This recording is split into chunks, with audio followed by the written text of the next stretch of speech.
next guest is politically astute enough to match wits with the best of them. William F. Buckley, Junior Gore Vidal. Of course, they'd realize what I said is a crock. But nevertheless, he is one of our favorites. Here's North Carolina's favorite son, Lonnie Shorr. Lonnie Shorr is a contemporary observer of life who uses his lightning-quick wit in a most beguiling manner. In less than a second, he turns a smile into a laugh. Lonnie's disarming air, coupled with a hint of southern drawl, makes him able to present satirical and honest material within a framework of supposed innocence. One of Lonnie's greatest assets is his ability to adapt a performance from a small, intimate room to a Las Vegas showroom, to an arena or outdoor stadium seating 30,000. Aside from a list of credits that include every major showroom, theater, and concert venue from Las Vegas to Atlantic City, Lonnie has been a regular on national television with over 350 appearances, over 100 appearances on The Merv Griffin Show alone. The list also includes Showtime, The Tonight Show, all major talk shows, specials, and sitcoms. So whether it's as a co-star in a major Las Vegas showroom, in front of a corporate gathering, in front of 35,000 people at the New Orleans Superdome, or on national television, Lonnie Shorr has consistently drawn rave reviews from critics from all over the United States. There is such a likable quality about Lonnie Shorr, such a strong communication that he has with his audience, and such an innate intelligence and understanding of what makes people laugh, that once is simply not enough to see Lonnie Shorr. He has the freshness of material and talent that keep fans coming back to see him again and again. As a matter of fact, some of his biggest fans are some of the biggest stars.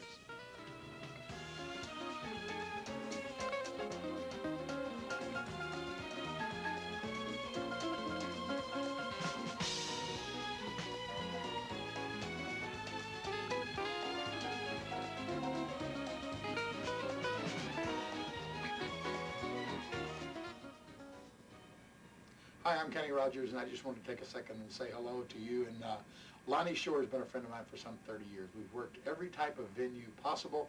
We started out working at the Flamingo Hotel in Las Vegas, and he's opened for me and worked for me in 15, 20,000 seat venues, 200 seat venues, and everything possible.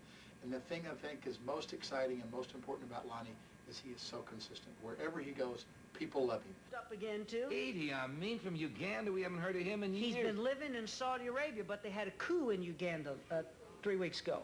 And he popped up on the border and said he wanted the world to know that he was okay.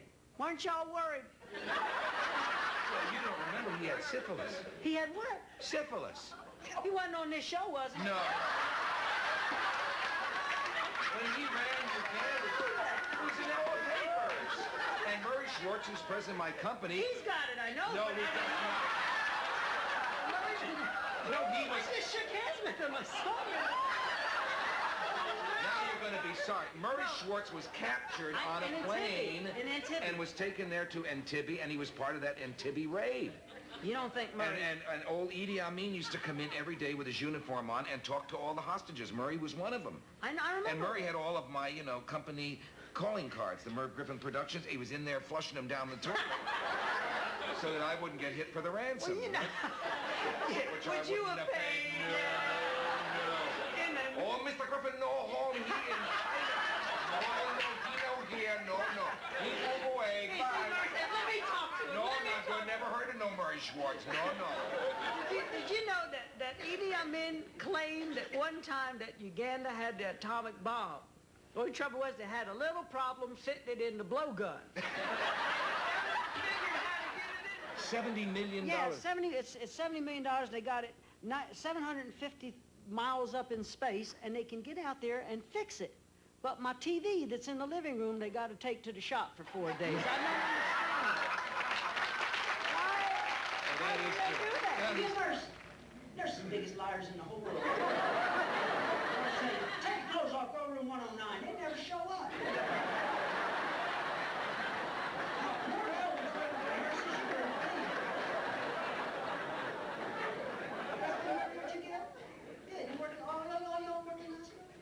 No, you know? What do you do? Insurance company.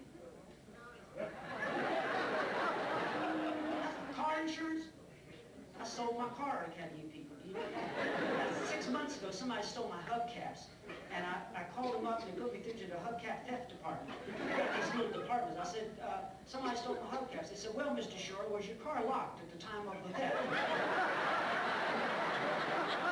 I said, yeah, but unfortunately I had neglected to put the wheels inside. Hi, I'm Glenn Campbell, and it pains me to say this, but you see, Lonnie paid me a lot of money to do this. And I'm talking about Lonnie Shorr. And Lonnie and I have worked theaters in the rounds. We have worked Vegas, Tahoe, Atlantic City. We've worked huge arenas, literally all over the United States. And Lonnie Shorr is the consummate comedian. It doesn't matter what the audience is, Lonnie Shorr is pleasing to all of them. And he's one of the very few, I think, comedians that can do that. Lonnie is great. I recommend Lonnie Shorr very highly. Ladies and gentlemen, Lonnie Shorr. We had people like Mr. Cuomo and Mr. Duke, who one couldn't make up his mind, the other one didn't have a mind to make up. And then we had Mr. Perot.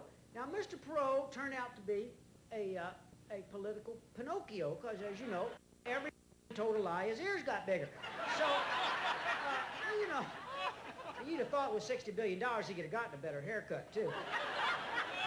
But the reason that Ross lost, and the reason that he lost the NAFTA debate about a month or so ago, was because Ross answered everything same way, didn't he? He just learned a whole bunch of cliches, and no matter what you ask him, that's what he answered you. He said, well, what are you going to do about the economy, Mr. Perot? So, well, I said, we can fix it. We'll get the right people. I've run many businesses. We'll put them in a room up there in Washington, roll their sleeves up, put our nose to the grindstone. When the rubber hits the road, I'll be under the hood. But if you want a slow dancer, I'm not your man. They have people in the house at 3:30 make my daughter look like a lesbian on her wedding day, and it's none of your damn business. That's what he said every time. And then he said, ain't that right, Admiral? Admiral said, huh? Poor Admiral. But Admiral was honest, so what the Admiral said, I'm out of ammo on that one. That was my favorite answer that he gave. I'm out of ammo on that one. Hell, this thing ain't working right.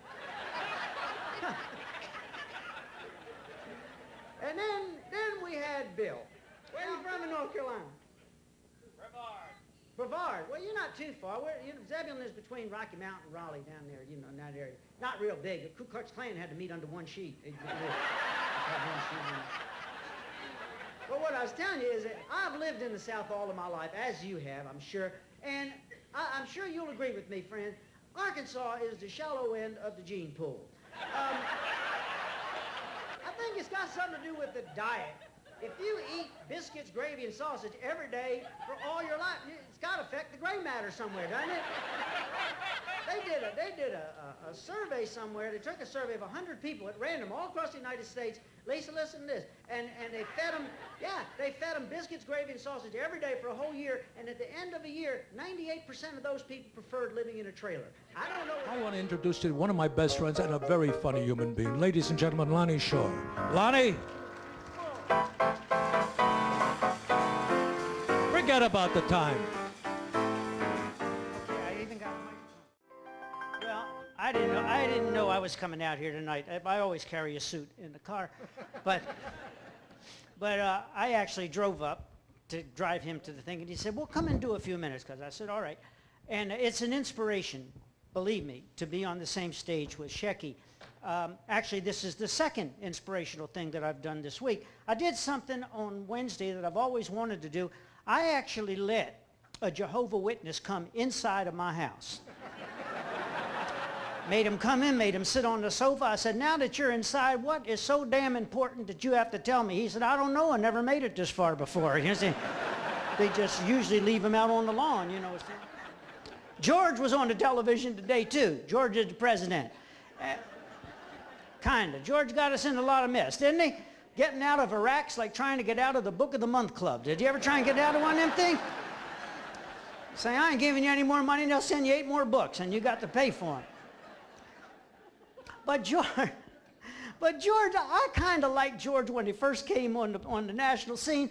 I said, well, the office of the president deserves a certain amount of respect, And, you know, but George is like he was like every man then, you know. He remember when he choked on the pretzel and then, then he fell off his bike down there. He's like his daddy. Remember when his father went over to Japan and threw up on the Prime Minister's shoes? That was good. You notice he recovered just like that, didn't you?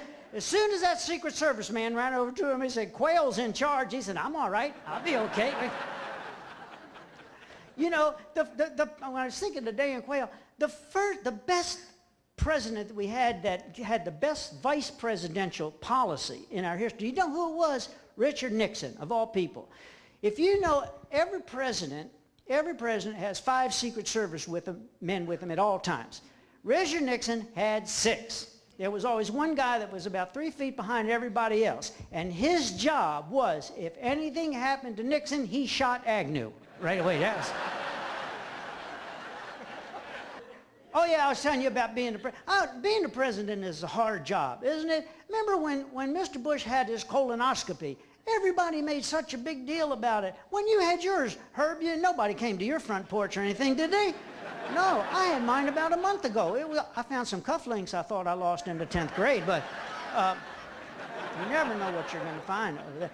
But everybody, Al Gore said he would do it for nothing. He would do the operation, and Don King wanted to put it on pay-per-view. The biggest offenders were the media, because they wouldn't let go of it. They kept saying, well, why did they happen to have this particular operation at this particular time? Because it was the only place they hadn't looked for Osama bin Laden, friend. That's why. Lonnie Shorr. What can I tell you about him? You just saw a lot of clips. He's that good, and he's even better. I mean, I've had that guy on my show over 100 times. I've never seen him fail in front of an audience. He just is dynamic. The best part of Lonnie Shorr is he's right off the front page that day. He's just the best. And I heartily recommend this guy to anybody, even if you have a corporation, or if you don't have a corporation, he's fun around the house. Thanks a lot. This is Merv Griffin signing off saying, get Lonnie.